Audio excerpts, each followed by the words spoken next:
orang Kristen ke Gunung Kawi untuk meminta kekayaan. Ini yang terjadi menurut Alkitab. Tahukah saudara, mengapa hingga hari ini masih ada orang yang rela menempuh perjalanan jauh menuju Gunung Kawi? Ada yang datang membawa bunga, ada yang datang dengan doa-doa tertentu, ada pula yang berharap kehidupannya berubah menjadi lebih makmur. Bahkan tidak sedikit orang yang mengaku dirinya Kristen ikut datang karena merasa sudah tidak memiliki jalan keluar. Usaha bangkrut, hutang menumpuk, pekerjaan tidak kunjung didapat. Lalu muncul sebuah pikiran, kalau sekali saja datang ke sana, mungkin hidupku akan berubah. Tetapi pertanyaannya, apa yang sebenarnya terjadi ketika seseorang Kristen mencari kekayaan melalui kuasa kegelapan selain Tuhan? Apakah Tuhan tetap memberkati? Ataukah justru ada konsekuensi rohani yang sangat serius? Hari ini kita akan melihat jawabannya berdasarkan firman Tuhan. Jangan lewatkan sampai akhir, karena bagian terakhir nanti mungkin akan mengubah cara Anda memandang kekayaan untuk selama-lamanya. Pertanyaan pertama adalah, mengapa banyak orang tergoda? Mari kita jujur. Hampir semua orang ingin hidup berkecukupan. Tidak ada yang salah dengan memiliki usaha yang maju. Tidak salah jika kita memiliki rumah. Tidak salah jika kita memiliki kendaraan. Tidak salah jika kita menjadi kaya. Justru Alkitab menunjukkan bahwa Abraham, Ayub, Daud, dan Salomo adalah orang-orang yang diberkati secara materi. Masalahnya bukan pada kekayaan. Masalahnya adalah dari mana seseorang berharap untuk memperoleh kekayaan itu. Ketika seseorang mulai percaya bahwa ada kuasa lain yang bisa memberikan keberhasilan selain Tuhan, saat itulah terjadi pergeseran iman. Iblis selalu menawarkan jalan yang tampak lebih cepat, tanpa proses, tanpa kesabaran, tanpa penyerahan kepada Tuhan. Strategi iblis tidak pernah berubah. Saudara-saudara, perhatikan ini, bagaimana iblis mencobai Tuhan Yesus ketika Tuhan Yesus sedang berpuasa selama 40 hari. Ia tidak menawarkan penderitaan. Ia menawarkan kekuasaan. Ia menawarkan kemuliaan. Ia menawarkan seluruh kerajaan di dunia ini. Namun ada syaratnya. Yesus harus menyembah Dia. Dan lihatlah strategi itu.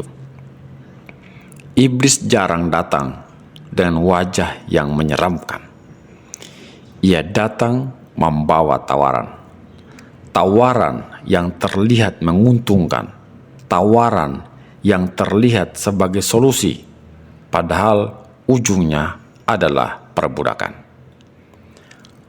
Apa yang Alkitab katakan tentang penyembahan kepada Allah lain? Dalam Keluaran pasal 20 ayat 3, Tuhan berkata, "Jangan ada padamu Allah lain di hadapanku." Perintah pertama ini bukan berbicara mengenai uang, melainkan mengenai hati manusia. Siapa yang kita percayai? Siapa sumber pengharapan kita?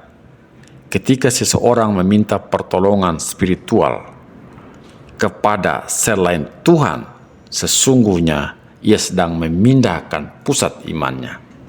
Itulah sebabnya Alkitab sangat tegas mengatakan, Ulangan pasal 18 juga memperingatkan umat Allah agar tidak mencari pertolongan melalui praktik-praktik spiritual yang bertentangan dengan penyembahan kepada Allah.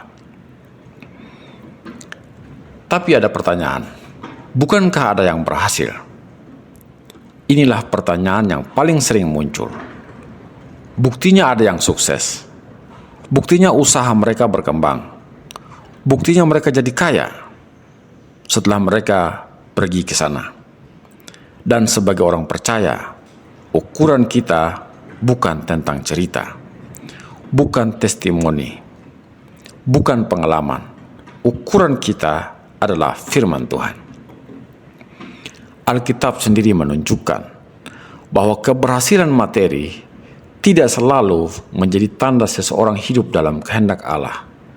Karena itu, orang percaya dipanggil untuk menilai segala sesuatu berdasarkan kebenaran firman Tuhan, bukan semata-mata dari hasil yang terlihat.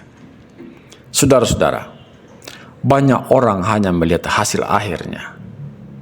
Rumah besar, mobil baru, usaha berkembang. Tetapi Alkitab mengingatkan bahwa manusia tidak hanya hidup untuk dunia ini saja. Pertanyaan yang jauh lebih penting adalah bagaimana keadaan hubungan kita dengan Tuhan.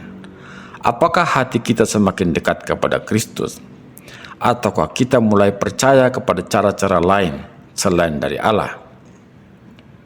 Iman yang bergeser seringkali tidak terjadi sekaligus, tetapi perlahan-lahan, sedikit demi sedikit. Mengapa Tuhan tidak memberi jalan pintas? Seringkali kita berkata seperti ini, Tuhan, mengapa Engkau begitu lama? Namun Tuhan sedang mengerjakan sesuatu yang jauh lebih besar daripada sekedar memberi uang. Ia sedang membentuk karakter. Abraham menunggu, Yusuf dipenjara, Daud dikejar-kejar, Ayub kehilangan hampir semuanya. Tetapi akhirnya mereka mengenal Tuhan lebih dalam. Tuhan tidak sekedar ingin memberi berkat, Tuhan ingin membentuk pribadi yang sanggup mengelola berkat itu dengan benar. Sekarang pertanyaan berikutnya adalah, bagaimana jika pernah melakukannya? Mungkin ada yang sedang menonton video ini sambil berkata, saya pernah mencari pertolongan di tempat seperti itu. Kabar baiknya, kasih karunia Tuhan lebih besar daripada masa lalu Anda. Jika kita datang kepada Kristus dan pertobatan yang sungguh-sungguh, kita mengaku dosa, dan kita meninggalkan praktik-praktik yang bertentangan dengan firman Tuhan, dan kembali percaya kepadanya, maka Tuhan mengampuni dan memulihkan kita. Tidak ada seorang pun yang berada di luar jangkauan kasih karunia Tuhan ketika ia benar-benar bertobat. Saudara-saudara, pertanyaan terbesar bukanlah apakah tempat tertentu seperti yang di Gunung Kawi itu bisa membuat kita kaya, tetapi siapakah yang menjadi sumber kepercayaan kita? Sebagai orang percaya, kita dipanggil untuk mengandalkan Tuhan dalam setiap pergumulan, termasuk pergumulan ekonomi. Jalan Tuhan mungkin tidak selalu cepat menurut ukuran manusia, tetapi Alkitab mengajarkan bahwa Dia setia memelihara umatnya dan memanggil mereka untuk tetap hidup dalam iman dan ketaatan. Mari kita memilih untuk mengejar Tuhan daripada mengejar kekayaan. Karena ketika kita memiliki Kristus, kita memiliki harta yang tidak dapat diambil oleh dunia ini. Saudara-saudara, jika video ini memberkati Anda, jangan lupa like, subscribe, dan aktifkan lonceng notifikasi, dan bagikan kepada keluarga, sahabat, agar semakin banyak orang yang mengenal kebenaran firman Tuhan. Tuhan Yesus memberkati kita, dan sampai jumpa dalam program selanjutnya.